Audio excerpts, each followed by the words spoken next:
My literary piece is a poem by African-American poet Maya Angelou called Still I Rise.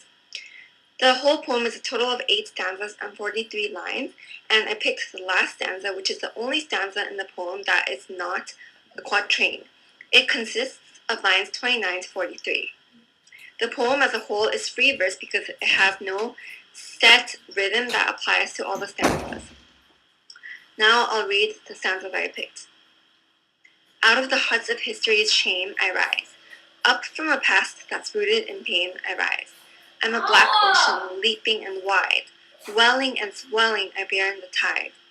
Leaving behind nights of terror and fear I rise. Into a daybreak that's wondrously clear I rise. Bringing the gifts that my ancestors gave, I am the dream and the hope of the slave. I rise, I rise, I rise. The structure of the stanza is one aspect that makes these lines such a great moment in literature. The stanza that I picked follows this pattern in terms of syllables per line. 9 syllables, 2, 9, 2, 9, 10, 10, 2, 10, 2, 10, 10, 2, 2, 2. There's an alternation between 9, 2, and 10 syllables per line, and even though this structure does not have a set, strict meter like a poem of iambic pentameter, for example, has, it still has this rhythmic beat to it that makes the lines very pleasant to the ear when the poem is read aloud. The rhyme scheme is A, B, A, B, C, C, D, B, D, B, E, E, B, B, B, where B is the repetition of the word, the word rise.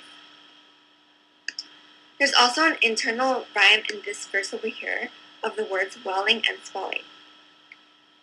Angelou's use of rhyme is appealing to me because personally I can remember words and phrases better if I can associate them with other words in the poem that sound similar. Another stylistic element that attracted me is the use of the repetition of the phrase I rise.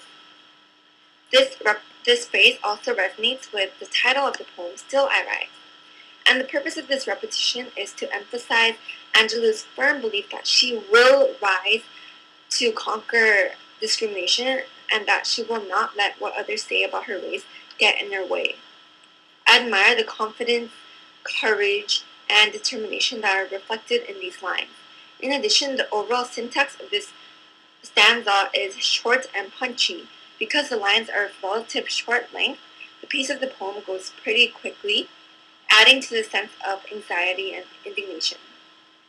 I think the purpose of such a fast pace is to make it seem as if Maya Angelou is ranting about all the discrimination that surrounds her and emphasizing her fortitude to carry on. Thus, the syntax makes the poem come alive and reinforces my feelings of admiration for Maya Angelou. There are also a lot of symbols and metaphors in the stanza. For example, I'm a black ocean and I am the dream and the hope of the slave are both metaphors. The black ocean is like Angelou's voice of the black people.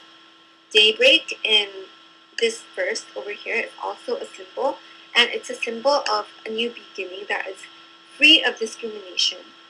Angelou weaves these symbols and metaphors throughout her poem to demonstrate her mature decision to deal with the oppression that surrounds her with grace and pride. All of these structural elements combined are appealing to me because they portray Angelou as a woman who can embrace her ethnicity, and her words give a lot of hope to the other members of the African community as well. Her words also make me want to emulate her persistence and her hopefulness. So this is the reason why I think these lines are such a great moment in literature. Thank you for listening.